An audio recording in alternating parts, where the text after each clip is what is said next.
Hello, good afternoon बच्चों। और सब सही? आ, और आप लोगों की पढ़ाई कैसे चल रही है? कल आप लोग मैसेज देखे ही होंगे कि बिहार बोर्ड में क्लास 11th में एडमिशन के लिए OFSS का आ चुका है। और डेट आपको 23, हाँ कल से ही शायद था, 23 से लेके 4 मई तक है। तो आप लोग थोड़ा सा उस काम को भी, पढ़ाई लिखाई तो होनी चाहिए, साथ में एडमिशन समय पर हो अपना, तो उसके लिए भी हम लोगों को प्रयासरत रहना है। ठीक है, तो आप लोग जो है थोड़ा सा उस बात पर भी ध्यान दे लेंगे। और जो भी लोग हैं अपना उसका प्रोसेस जो भी है, आप घर बैठे उसको ऑनलाइन भी कर सकते हो, या कहीं अपने आसपास जो ऑनलाइन सेंटर हैं वहाँ पर भी जाकर कर सकते हैं। तो चलिए अब हम लोग अपने पढ़ाई की ओर आते हैं।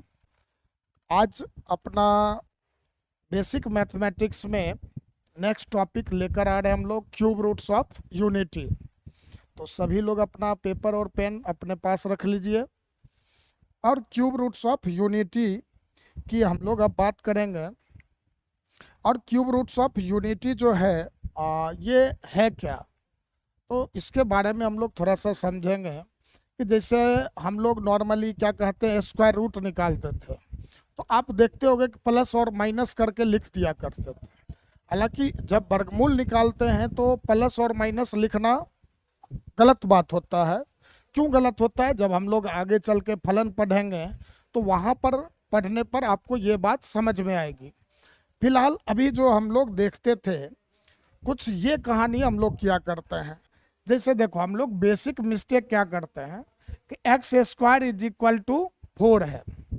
ठीक, अब हम लोग गलती से इस समीकरण के बदले क्या लिख लेते हैं कि x इज इक्वल टू √4।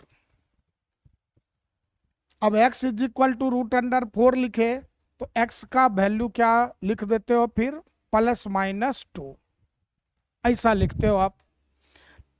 अब जैसे इस तरह से देख रहे हैं तो एक्चुअल में ये तो हम लोग एक काम चलाओ उपाय हुआ। मैथमेटिकली इस प्रोसेस को हम लोग क्या बोलेंगे, गलत। एक्चुअल में हम लोगों का ये तरीका करना क्या है, गलत बात है। सही तरीका यहाँ पर देखते हैं किस टाइप से होगा। तो मान लो X square is equal to 4 है। अब इस समीकरण को हम लोग हल करेंगे तो याद होगा समीकरण को हल करने का क्या नियम था कि आप सभी को एक तरफ कीजिए और RHS में 0 बना दीजिए। तो हम लोगों ने क्या किया, एक्स स्क्वायर -4 अब बराबर क्या लिखा, 0। ठीक है, अब देखो आप ये, अब यहाँ 4 को हम लोग क्या कर सकते हैं, 4 को हम लोग एक्स स्क्वायर -2 का स्क्वायर लिख सकते हैं। और ये अब अपना कौन सा रूप ले लिया, a स्क्वायर -b स्क्वायर। तो a -b इंटू a+b, और इस तरह से आपको वैल्यू क्या मिला, यहां से +2 और यहां से -2। ठीक, तो सही तरीका ये होता है हम लोग को ऐसे प्रश्नों को बनाने का। लेकिन चलिए हम लोग अभी तक जो काम कर रहे थे तो उसमें इस तरीका वाला भी काम कर लेते थे, तो लोग कह दिया करता था चलिए ठीक है। लेकिन एक्चुअल में ये इस तरह प्रकार से बनाना क्या है, गलत है। तो अब देखो, चलो हम लोग अभी गलत और सही के चक्कर में नहीं पड़ेंगे। यहाँ पर हम लोग को जो समझना है मूल रूप से बात, कि वर्गमूल जो है फलन, वो निकलता किससे है, तो किसी वर्ग फलन से। ठीक, फलन की जब बात करें तो वर्गमूल फलन जो है वह आपका किसी वर्ग फलन का व्युत्क्रम होता है, उल्टा होता है।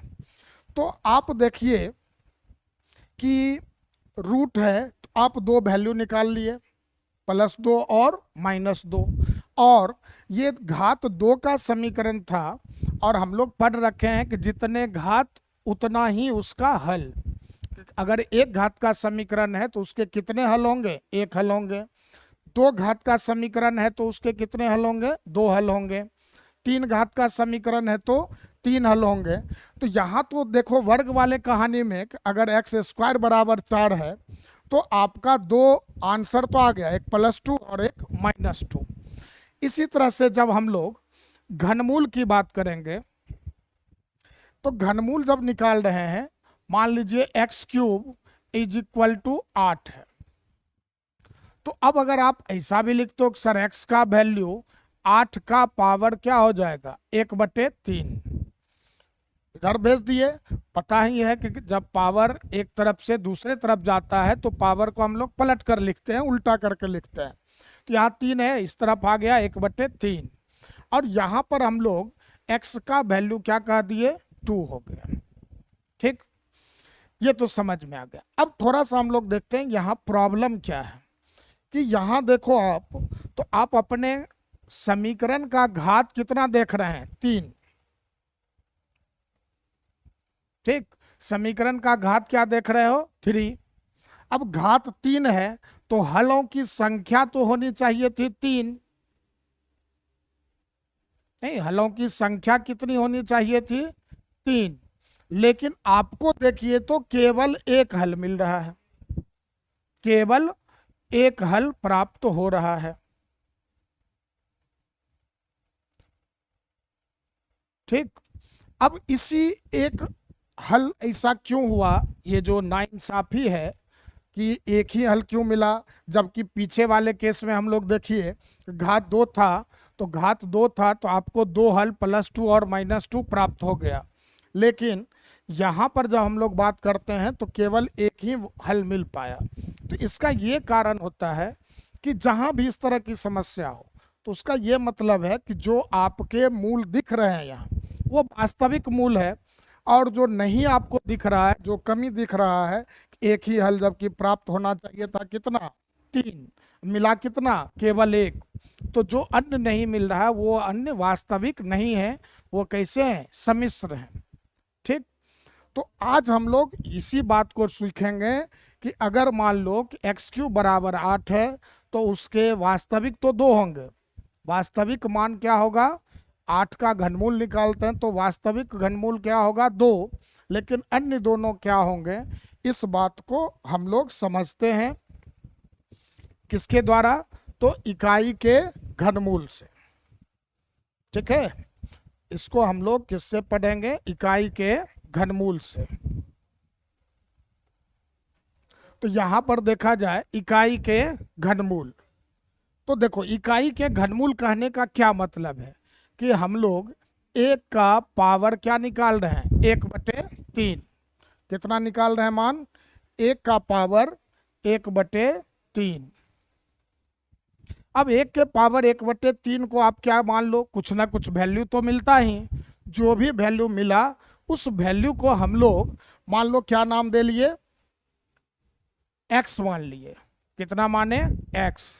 अब इस पावर 1/3 को अगर हटाना हो तो क्या करें, दोनों तरफ घन कर दें, और दोनों तरफ जब घन करोगे तो आपको क्या मिलेगा, x³ बराबर 1 का पावर 1/3 इंटू में 3। अब ये 3 एक दूसरे को कैंसिल किया, बचा कितना, तो x³ बराबर 1। ठीक, अब x³ बराबर 1 आया। अब समीकरण हम लोग हल करेंगे तो 1 को इस तरफ ले आए, तो 1 को इधर लाएं तो x³ - 1 बराबर 0। अब इस 1 को हम लोग क्या करते हैं कि 1 का क्यूब लिख दिए, 1 का क्यूब लिखे तो आपको क्या मिला, a³ - b³। अब a³ - b³ का फॉर्मूला आपको पता ही है, क्या होता है, a - b into a² plus a into B और प्लस b², और बराबर में आया, ऑलरेडी 0 है तो 0 लिख दिए। अब आप देखो x - 1 इंटू x², x गुना 1 x होगा, और 1 का स्क्वायर 1 आ गया, और बराबर में कितना है, 0 है। तो अब आपको क्या दिख रहा है यहाँ पर कि इन दोनों बहुपद का या इन दोनों का गुणनफल कितना है, 0 है। अब आप यहाँ नहीं जान रहे हो कि यह 0 था कि ये 0 था, तो हम लोग क्या करेंगे, 2 केस यहाँ बनाएंगे। एक बार इसको 0 मानेंगे तो जब x - 1 बराबर 0, तो यहाँ से वैल्यू क्या निकलेगा, x बराबर 1। और एक दूसरा केस क्या लेंगे हम लोग,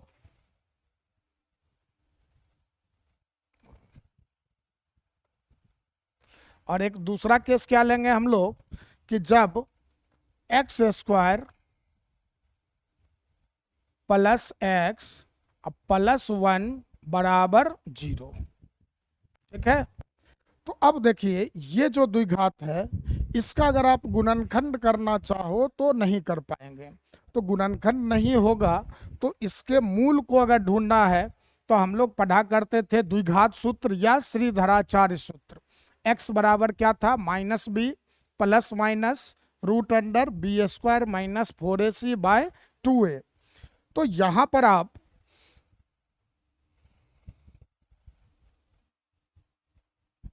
समझिएगा थोड़ा, यहां आप देखो इसमें एक्स स्क्वायर का गुणांक a, एक्स स्क्वायर का जो गुणांक है उसको हम लोग क्या कह दिए a, एक्स के गुणांक को b कहते हैं, वैल्यू कितना 1, और अचर जो है वो आपका c वह कितना है 1 है।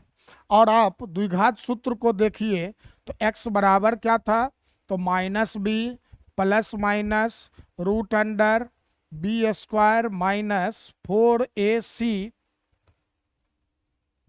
बाय में 2a।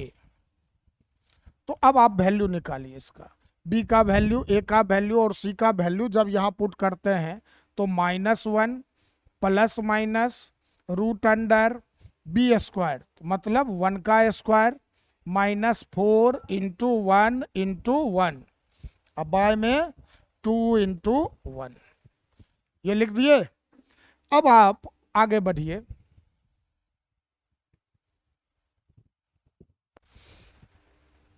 तो -1 प्लस माइनस 1 का स्क्वायर 1, 4 इंटू 1 इंटू 1 4, तो आपको मिल क्या रहा है, तो 1 माइनस 4 अब बाय में 2 इंटू 1। बात समझ में आ गया। अब एक में 4 घटाते हैं हम लोग तो क्या आ रहा है, अंडर रूट -3 अब बाय 2 इंटू 1 2। अब देखो तो यहाँ क्या दिख रहा है हम लोगों को, निगेटिव नंबर का स्क्वायर रूट, और निगेटिव नंबर का जब भी स्क्वायर रूट मिलेगा तो हम लोगों को कैसा संख्या प्राप्त होगा, काल्पनिक। और ये हम लोग अपने लास्ट क्लास में समझ चुके थे, पढ़ चुके थे। तो जिनको अगर कंफ्यूजन है इस बात पर तो आप जो है एक बार पीछे जाकर वीडियो देख लेंगे। वैसे थोड़ा सा हम लोग समझ लेते हैं यहाँ पर कि रूट अंडर -3 है, तो इसको क्या बताया गया था कि इसको हम लोग क्या लिखते हैं, -1 गुना 3।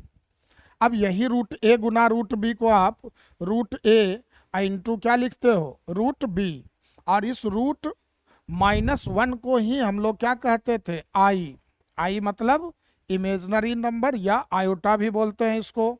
तो ये आपको क्या मिला वैल्यू, √3i। समझ में आया। तो आप इस काम को पीछे भी कर किए हो, वहां से भी आप चेक करके देख सकते हो, और नहीं तो अब आते हैं हम लोग। तो इस जगह पर अब देखिए आप कि ये जो √-3 है, अब इसको अगर हम लोग -1 प्लस माइनस √3i ऐसा लिख लेते हैं। अब आप देखिए यहाँ पर आपको कितना रूट प्राप्त हुआ, आपको इस जगह पर कितने मूल प्राप्त हो रहे हैं, 3, सॉरी यहाँ पर 2, कौन कौन, एक -1 प्लस √3i बाय में 2 और एक -1 माइनस √3i बाय 2। तो आपका क्या था यहां पर,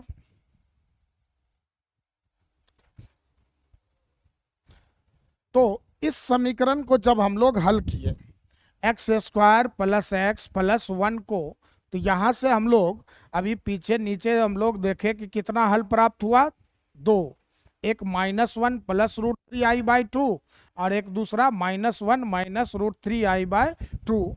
और साथ ही साथ आपको एक और मूल प्राप्त हुआ था x -1 बराबर 0 वाले पार्ट से, तो वहां से x का वैल्यू क्या आया था, +1। तो इस प्रकार से आप क्या देख रहे हो कि आप हम लोगों को इकाई का कुल कितना, या कहें कि इस समीकरण में x का क्या क्या मान प्राप्त हुआ। एक मान 1, दूसरा मान -1 +√3i/2 और एक तीसरा मान -1 -√3i/2। ठीक है, ये तीन मान प्राप्त हुआ, एक +1 और एक -1 +√3i/2 और एक -1 -√3i/2। अब इन तीन मानों को, ये जो x के तीन वैल्यू प्राप्त हुए हैं, ठीक है,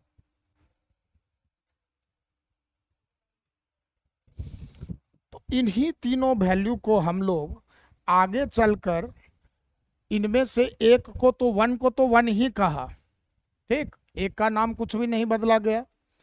ये जो दूसरा वाला है इसको क्या कहा गया, ओमेगा, और इसको क्या कहा गया, ओमेगा स्क्वायर।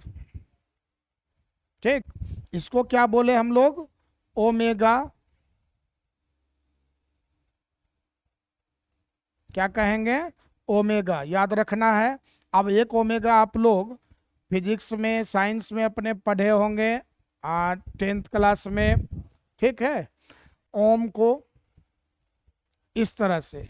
तो ये जो है आपका, ये भी ग्रीक अक्षर है और ये भी ग्रीक अक्षर है, इसको हम लोग बोलते हैं कैपिटल ओमेगा। ये आपका कैपिटल ओमेगा है, और जो डब्लू जैसा दिखता है इसको हम लोग क्या बोलते हैं, स्मॉल ओमेगा। ठीक है, तो अब लोगों को इतना बड़ा वैल्यू बोलने में समस्या था, तो इसमें एक का नाम ओमेगा और दूसरे का नाम ओमेगा स्क्वायर रखा गया। अब आप सवाल करोगे कि सर आप अभी जैसे बोले कि एक का नाम ओमेगा और दूसरे का नाम ओमेगा स्क्वायर, तो किसको ओमेगा बोलें और किसको ओमेगा स्क्वायर कहें। तो आप इन दोनों काल्पनिक या सम्मिश्र मूल में से किसी को भी आप ओमेगा कह सकते हो। जब आप इसको ओमेगा मानकर चलोगे तो ये आपको वर्ग करने पर प्राप्त होगा, और जब इसको मानोगे ओमेगा तो इसका वर्ग वो हो जाएगा। इसलिए इसको एक को ओमेगा और दूसरे को क्या नाम दिया गया है, ओमेगा स्क्वायर। और इनमें कोई किसी का एक स्पेसिफिक वैल्यू नहीं है कि -1 +√3i/2 को ही ओमेगा कहें और -1 -√3i/2 को ओमेगा स्क्वायर बोला। आप चाहो तो इसको भी नाम कर दे सकते हो, इसको भी दे सकते हो। इन दोनों का ये गुण है कि एक का वर्ग दूसरा होता है, समझ गए, एक का वर्ग क्या होगा, आपका दूसरा होगा। तो ये बात समझ में आ गया। तो अब आप क्या याद रखोगे, तो आज से अब हम लोगों को ये याद रखना है कि इकाई का मतलब क्या होता है, एक, ठीक है, इकाई के तीन घनमूल, ठीक, इकाई के 3 घनमूल। आज तक हम लोग क्या पढ़ा करते थे, एक ही, कि एक का घनमूल एक होगा, ठीक, लेकिन अब से याद रखना इकाई के कितने घनमूल होते हैं, 3 घनमूल। कौन कौन, एक तो आपका 1, दूसरा ओमेगा और तीसरा ओमेगा स्क्वायर। ठीक, इसमें 1 जो है आपका, ये 1 वास्तविक है। 1 कैसा मूल है, वास्तविक है। जबकि ओमेगा और ओमेगा स्क्वायर जो है ये आपका कैसा है, सम्मिश्र। कैसा है, सम्मिश्र। सम्मिश्र का मतलब वास्तविक और काल्पनिक संख्याओं का सम्मिलित रूप। ठीक, तो ये आपका वास्तविक संख्या है और ये जो है आपका सम्मिश्र संख्या है। तो अब आप लोग आराम से याद रख सकते हो कि इकाई के कितने घनमूल होते हैं, 3, जिसमें कि एक को हम लोग क्या कहते हैं, एक का मान 1 हो गया, एक वैल्यू ओमेगा हो गया और तीसरा वैल्यू ओमेगा स्क्वायर हो गया, जिसमें कि 1 जो है आपका वास्तविक मूल है और ओमेगा स्क्वायर ये दोनों आपके कैसे मूल हैं, काल्पनिक, सॉरी, सम्मिश्र या काल्पनिक भी कहो, ठीक है, लेकिन हम लोग क्या बोलेंगे इसको, सम्मिश्र। चलिए आगे अब चलते हैं हम लोग। अब आगे हम लोग देखेंगे कि इन इकाई के घनमूलों का क्या क्या गुण है, ठीक है, इकाई के घनमूलों का क्या क्या गुण है।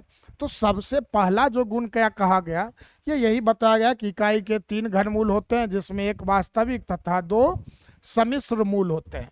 जिस चीज की चर्चा अभी हम लोग जस्ट पीछे किए कि 3 घनमूल में कौन कौन होंगे, एक 1 ओमेगा और ओमेगा स्क्वायर, जिसमें कि 1 वास्तविक है और ओमेगा स्क्वायर आपका कैसा है, सम्मिश्र है। किस प्रकार का है, सम्मिश्र है।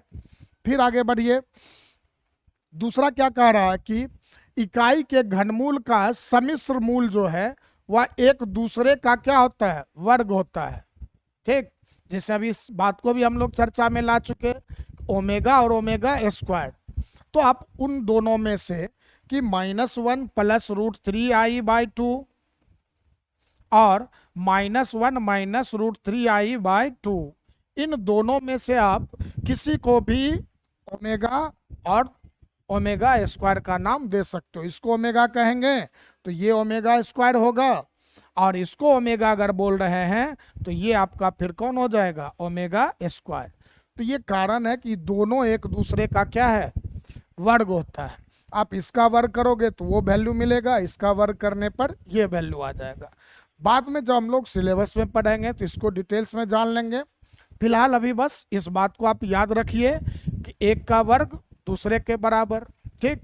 अब किसी का भी आप इसका वर्ग करो तो ये मिलेगा, इसका वर्ग करो तो ये मिलेगा। तीसरा गुण क्या है कि इकाई के घनमूल के सम्मिश्र मूल एक दूसरे के संयुग्मी होते हैं। संयुग्मी का मतलब हम लोग परिमेयकरण टॉपिक के अंदर 9th क्लास में पढ़ा करते थे कि जैसे a प्लस रूट बी था 1/, और इसका अगर हम लोगों को परिमेयकरण करना होता था तो आपको याद होगा कि आप किससे गुना करते थे इसको, तो a माइनस रूट बी से। किससे गुना करते थे, a माइनस रूट बी से। किसको, हर को। तो a प्लस रूट बी गुना a माइनस रूट बी। तो ये जो a माइनस रूट बी है इसी को हम लोग a प्लस रूट बी का क्या बोलते हैं, संयुग्मी, ठीक। तो इनमें केवल क्या होता है, देखिए आप, तो केवल बीच के चिन्ह का अंतर है। जैसे यहाँ प्लस और यहाँ माइनस। अब यहाँ देख तो आप -1 प्लस √3 आई, यहाँ पर -1 माइनस √3 आई। बाद बाकी सब वैल्यू क्या है आपका, सेम है, ठीक है। यहाँ भी 2, यहाँ भी 2। ये बात क्लियर हो गया। इसके बाद देखो चौथे को हम लोग बाद में डिस्कस करते हैं, पहले थोड़ा सा 5 नंबर समझ लीजिए कि ये क्या कहा कि यदि किसी संख्या का वास्तविक घनमूल, ठीक, क्या कहा, अगर किसी संख्या का वास्तविक घनमूल कितना हो, a हो, ठीक, तो उसके जो सम्मिश्र घनमूल होते हैं वह आपके क्या होते हैं, a ओमेगा और a ओमेगा स्क्वायर होते हैं, ठीक। अब इस बात को थोड़ा सा हम लोग समझते हैं।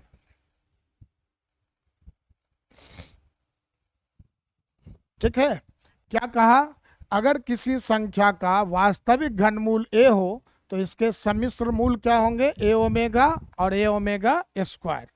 तो जैसे मान लो आपसे पूछा जाए कि 8 का घनमूल बताइए, ठीक, किसका, 8 का या 8 का, तो 8 का घनमूल बताइए।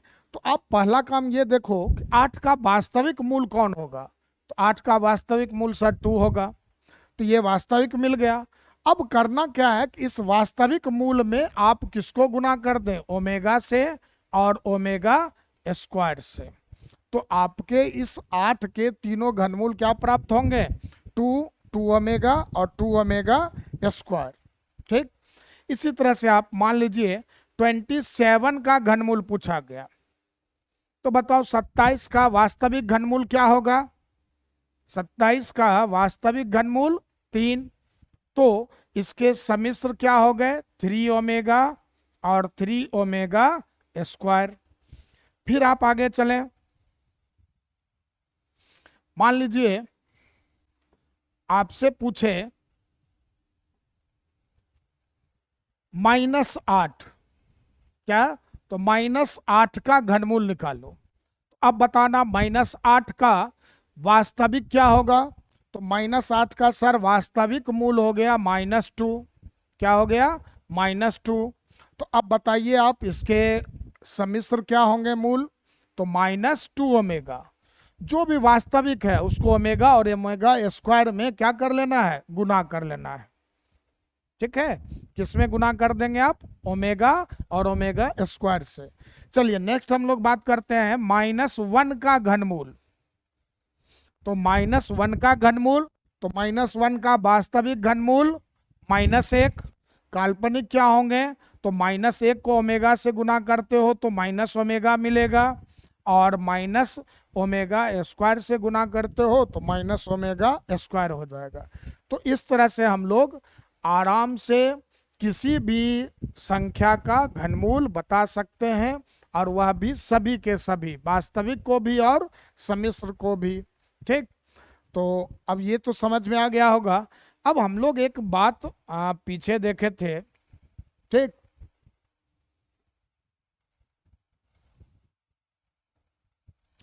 कि चौथा एक प्रॉपर्टीज क्या था अपना, कि इकाई के घनमूलों का योग कितना होता है?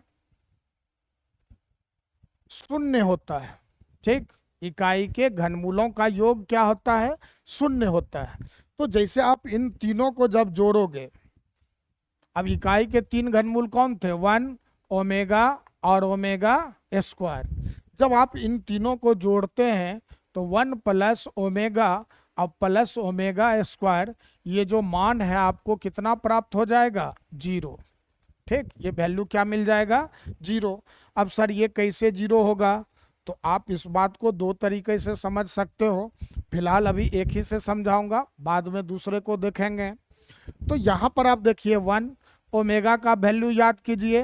तो क्या कहे थे? -1 प्लस √3i बाय में 2, और फिर प्लस ओमेगा स्क्वायर का वैल्यू तो -1 माइनस √3i बाय में 2। ये ना बताया गया था। तो ओमेगा और ओमेगा स्क्वायर का मान हम लोगों ने रख लिया। अब आप देखो इसका एलसीएम लेते हैं तो क्या मिलेगा? 2। अब 2 आ गया तो फिर 2 को 1 से मल्टीप्लाई करोगे तो +2, फिर प्लस माइनस -1 प्लस √3i, फिर देखिए यहाँ -1 और प्लस माइनस -√3i। अब देखिए तो प्लस √3i और -√3i कैंसिल हो गया। अब बचा आपके पास क्या? 2 और -1 -2, तो 2 - 2 0 और 0/2 0। ठीक है, इस प्रकार से हम लोग आराम से बता सकते हैं कि इकाई के घनमूलों का योगफल क्या होता है? शून्य होता है। इसके बाद अब देखो इससे आप और क्या समझ सकते हो बातों को। ठीक, तो हम लोग अभी देखें कि 1 प्लस ओमेगा स्क्वायर बराबर 0। एक तो ये पॉइंट आ गया। दूसरा आप इसमें और क्या देख सकते हैं?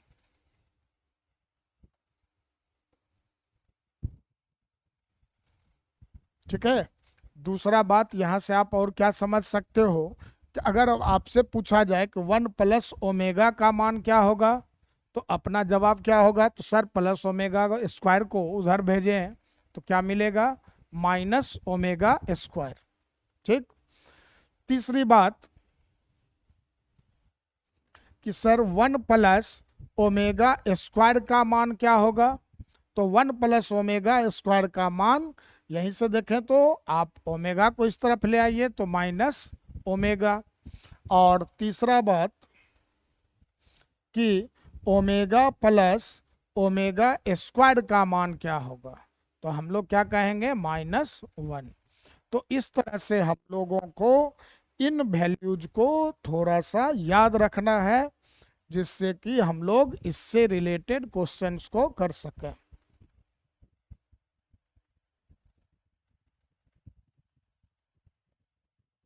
ठीक है, तो यहाँ पर क्या याद रखना है कि 1 प्लस ओमेगा स्क्वायर बराबर 0। तो 1 प्लस ओमेगा माइनस, सब ये इसी से डिराइव हुआ है। ये जो हम लोग इंफॉर्मेशन बनाए हैं ये तीनों, सब इसके मदद से 1 प्लस ओमेगा स्क्वायर बराबर कितना 0।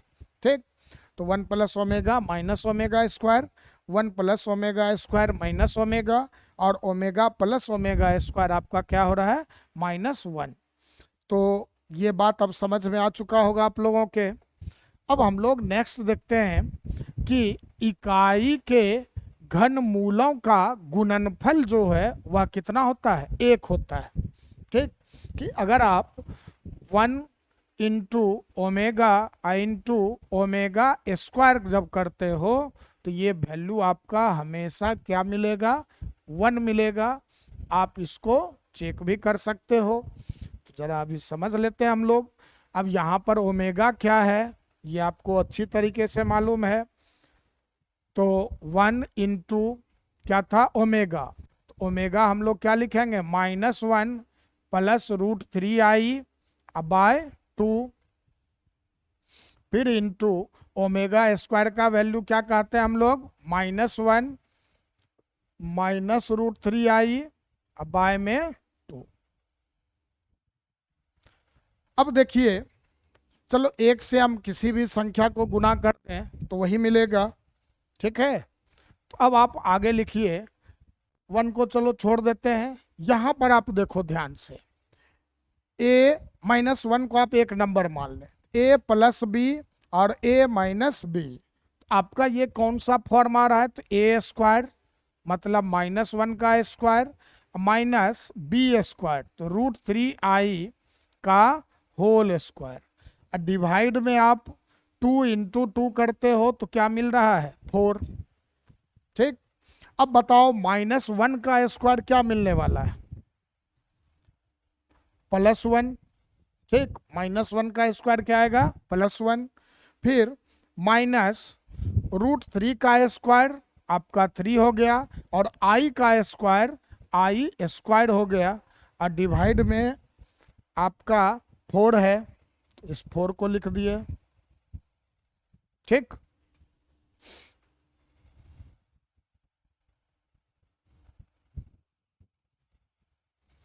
अब बताइए जरा 1 -3। अब पता है हम लोगों को कि आई स्क्वायर का मान कल ही हम लोग सीखे हैं कि आई स्क्वायर का वैल्यू कितना -1। तो यहाँ पर हम लोग क्या लिख लिए -1 डिवाइड में 4। तो अब बताना 1 -3 -1 +3 अब बाय 4, तो 1 + 3 बाय 4 तो 4 बाय 4, और 4 बाय 4 इज इक्वल टू 1। तो यही हम लोगों को अभी सीखना था कि इन तीनों का जब हम लोग गुना करते हैं कि 1 plus omega 1 into omega square, तो ये मान किसके बराबर होता है 1 के। कैसे होता है आप लोग यहाँ पर आराम से देख समझ सकते हो। ठीक, कुछ नहीं, बस ओमेगा और ओमेगा स्क्वायर का वैल्यू रखा हम लोगों ने और ये रिजल्ट मिल गया। ठीक, तो ये बात आप लोगों के समझ में आ चुकी होगी। अब देखो आप कि इससे रिलेटेड कुछ बातों को हम लोग जान लें। क्या कहा गया कि ओमेगा का घात, जैसे कल आप लोग आई का देखे थे, तो आई के घात में 1 प्राप्त कब होता था, जब आई का घात 4 का गुणज हुआ करता था। जैसे आई का पावर 4, आई का पावर 8, आई का पावर 12, इन सभी वैल्यूज पर आपको हमेशा क्या मिलता था 1 मिलता था। ठीक, तो आई का पावर 4 है तो 1 हो गया। इसी तरह से आई का पावर 8 भी लेंगे तब भी क्या मिलेगा 1। तो लोग जो ये कहा कि सर 1 इंटू ओमेगा स्क्वायर का वैल्यू 1 होता है। अब हम लोग यहाँ देख रहे हैं तो ओमेगा का कुछ भी नहीं, पावर तो क्या कहेंगे 1। और जब आप इन दोनों पावर्स को देखते हो तो बेस यहाँ भी ओमेगा यहाँ भी ओमेगा, तो बेस सेम है तो पावर को हम लोग जोड़ेंगे तो 1 + 2 और रिजल्ट क्या है 1। तो कहा क्या, ओमेगा क्यूब का वैल्यू कितना हो गया, 1 हो गया। ठीक, ओमेगा क्यूब का वैल्यू क्या हो गया, 1। और जब ओमेगा क्यूब का वैल्यू 1 हो गया, तो जैसे आई पे पावर 4 का वैल्यू 1 था, तो हम लोग सारा का सारा कहानी बना लिए थे। जैसे आई का पावर 4n तो 1, आई का पावर 4n प्लस 1, तो क्या कह रहे थे, आई का पावर 4n प्लस 2, तो वैल्यू क्या बताया गया था, -1। और आई का पावर 4n प्लस 3 था, तो इसको माइनस आई कह रहे थे। तो लोग कहा क्यों नहीं हम लोग जो है इस तरह का कंक्लूजन यहाँ भी बना दें। ठीक, कि आपका ओमेगा का पावर 3n क्या कह देंगे, 1, ओमेगा का पावर 3n प्लस 1 ओमेगा, और ओमेगा का पावर 3n प्लस 2 अगर हो तो इसको क्या लिखेंगे हम लोग, ओमेगा स्क्वायर। ये भी कहानी उसी से निकल कर आया है, यूक्लिड के विभाजन एल्गोरिदम से।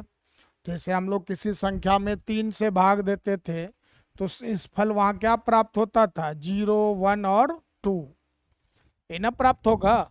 और जब शेषफल 0 मिला, तो उस संख्या का रूप क्या हो जाएगा, 3n प्लस 0। जब शेषफल 1 मिला तो 3n प्लस 1, और शेषफल 2 मिला तो 3n प्लस 2। बस इन्हीं तीनों संख्याओं को हम लोग यहाँ पर क्या किए हैं, प्रयोग में ले आए हैं। ओमेगा का पावर 3n, ओमेगा का पावर 3n प्लस 1, और ओमेगा का पावर 3n प्लस 2। तो बस आपको याद रखना है। अब इतना अगर नहीं भी ध्यान में रखना है, तो अब आप एक बात समझ लो लास्ट में इसको, इस पॉइंट को बस आप अच्छे से समझ लें कि ओमेगा के पावर n का मान निकालने के लिए आप इस n में किससे भाग देंगे, 3 से। किससे भाग दें, 3 से भाग दें। ठीक है, और 3 से भाग देकर क्या मालूम कर लें, शेष क्या प्राप्त होगा। और जो भी शेष प्राप्त हो उसको आप ध्यान में रखते हुए इस सारणी का क्या करें, प्रयोग।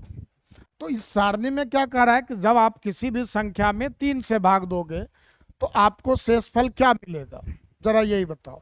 या तो 0 आएगा, या 1 आएगा, या फिर 2 आएगा। तो जब शेष 0 मिले तो कहा ओमेगा के पावर n का मान जो होगा वह कितना होगा, 1। कितना हो जाएगा, 1। जब शेष 1 प्राप्त होगा तो मान क्या मिलेगा, 2।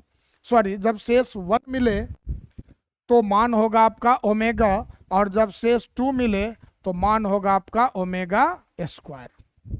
तो कभी भी सर इसका कॉन्सेप्ट लगाना कब है, तो जब कभी भी ओमेगा का पावर में आप 2 से अधिक देखें तो आप वहां पर उसमें 3 से भाग देकर उसके वैल्यू को इस प्रकार से निकाल लिया करें।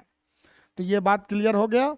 अब हम लोग कुछ क्वेश्चन इस पर समझते हैं। तो क्या कहे आपसे कि ओमेगा पे पावर n का मान निकालने के लिए आप n में कितना से भाग दें, 3 से। किससे भाग देंगे, 3 से।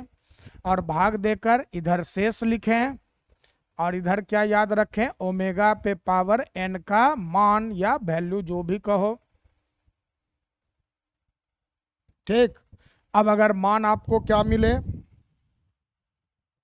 अगर शेष 0 मिले तो मान 1 हो जाएगा, शेष 1 मिले तो मान ओमेगा हो जाएगा, शेष 2 मिले तो मान ओमेगा स्क्वायर हो जाएगा। ये बात समझ में आ गई आप लोगों के। अब कुछ क्वेश्चन कर लेते हैं ताकि और अच्छे से समझ में आए। जैसे देखिए ओमेगा का पावर 17, ठीक, ओमेगा पे पावर 17 का वैल्यू कहा गया, तो हम लोग क्या करेंगे, 17 में 3 से भाग देंगे। तो बताइए 17 में 3 से भाग देने पर शेषफल क्या प्राप्त होगा आप लोगों को, जल्दी से बताओ। 17 में 3 से भाग देते हैं तो शेषफल क्या मिलता है, तो 3 पचे 15, कितना आएगा, शेषफल 2। शेष जब 2 मिले तो मान देखिए क्या कहा गया, शेष 2 प्राप्त होने पर मान ओमेगा स्क्वायर। तो यहाँ आपको वैल्यू क्या मिल गया, ओमेगा स्क्वायर।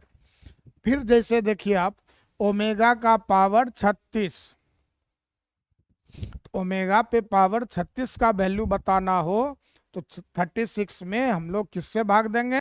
3 से। और 3 से भाग देते हैं तो क्या आ रहा है? शेषफल 0 मिलेगा, क्योंकि 12 तिया 36 हम लोग पढ़े हैं। और शेषफल जब 0 मिले तो मान क्या कहा गया? 1 हो जाएगा। तो यहाँ ओमेगा पावर 36 का वैल्यू क्या मिला? 1। फिर जैसे ओमेगा का पावर 95 है, ठीक है, ओमेगा का पावर क्या है? 95। तो अब 95 में आप 3 से भाग देते हो तो आपको शेषफल जो मिलेगा वह फिर से 2 मिलेगा, और शेषफल 2 मिले तो वैल्यू क्या आएगा? Omega square. ठीक। अब हम लोग जैसे देखें,